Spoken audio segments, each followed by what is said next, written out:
নমস্কার বন্ধুরা, আপনারা কেমন আছেন? আশা করি আপনারা ভালো আছেন, আমিও ভালো আছি।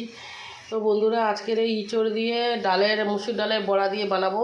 তো আমি বড়াগুলো ভেজে নেবো। বড়ার মধ্যে নুন, হলুদ আর একটু কাঁচা লঙ্কা দিয়েছি। এই যে বড়াটা ভেজে নেবো। এখানে আমার এই বড়াটা ভাজা হয়ে গেছে, আমরা উঠিয়ে নেবো। আমার নিরামিষ বানাবো, তো এই জন্য একটু আদা, একটু গোলমরিচ, জিরা আর রাঁধুনি বাটাটা দেবো। তো বন্ধুরা, আমি এই জিরেটা দিয়ে দেবো। তো বন্ধুরা, জিরেটা হয়ে গেছে, এবার এইগুলো আমি একটু ভেজে নেবো। ইঁচড় আর আলুটা একটু ভেজে নেবো। তো বন্ধুরা, আমি একটু নুন দিয়ে দেবো, একটু হলুদ গুঁড়ো দিয়ে দেবো। এটা একটু নেড়ে চেড়ে তেলের মধ্যে ভেজে নেবো, একটু লাল লাল করে। তারপরে মশলাটা দেবো। আর এটা আমি পুরো ভেজে রান্না করবো। তো বন্ধুরা, আমার একটু লাল লাল করে ভাজা হয়ে গেছে ইঁচড়গুলো।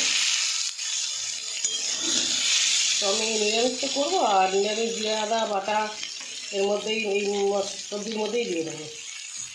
পেঁয়াজ রসুন করলে আলাদা করে ভাজতাম, পেঁয়াজ রসুন যদি বা করবো না, আদা জিরে বাটা, রাঁধুনি বাটা, গোলমরিচ বাটা এটার মধ্যে দিয়ে দেবো। মশলা বাটাটা দিয়ে দিলাম মধ্যে।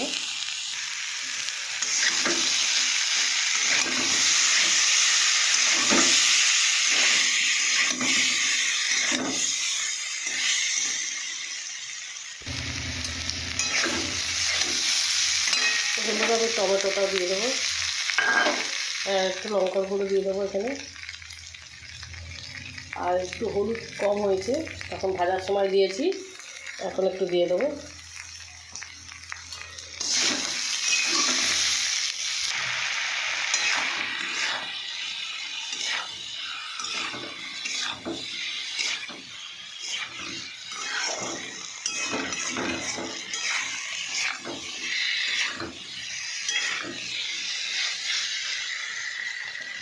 তো বন্ধুরা, আমার কষা হয়ে এসছে, আমি জল ঢেলে দেবো।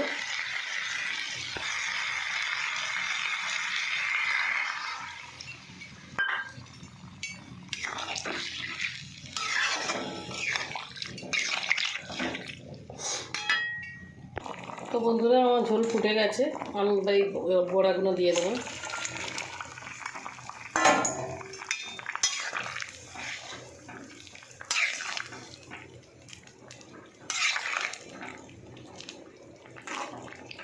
আলুও সেদ্ধ হয়ে গেছে।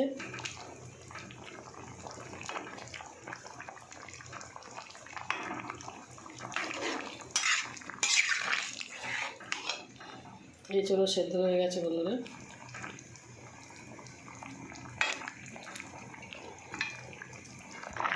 তো বন্ধুরা, আমার ইঁচড় দিয়ে আর ডালের বড়া দিয়ে তরকারি হয়ে গেছে। তো বন্ধুরা, আমার ভিডিও যদি আপনাদের ভালো লাগে, আপনারা লাইক শেয়ার কমেন্ট করে দেবেন, আর বন্ধুরা সাবস্ক্রাইব করে দেবেন। আর আমি যেগুলো করে বানিয়েছি আপনারা এরকম বানিয়ে খাবেন, ইঁচড়ও খাওয়া হবে, এদিকে ডালের বড়াটাও খাওয়া হবে। বন্ধুরা, খালি ইঁচড় চিংড়ি মাছ দিয়ে বানিয়ে আমরা খাই, নিরামিষ এমনি বানিয়ে খাই। একবার ডালের বড়া দিয়ে বানিয়ে খাবেন, মুসুর ডালের বড়া দিয়ে, ভালো লাগবে খেতে। তো নমস্কার বন্ধুরা।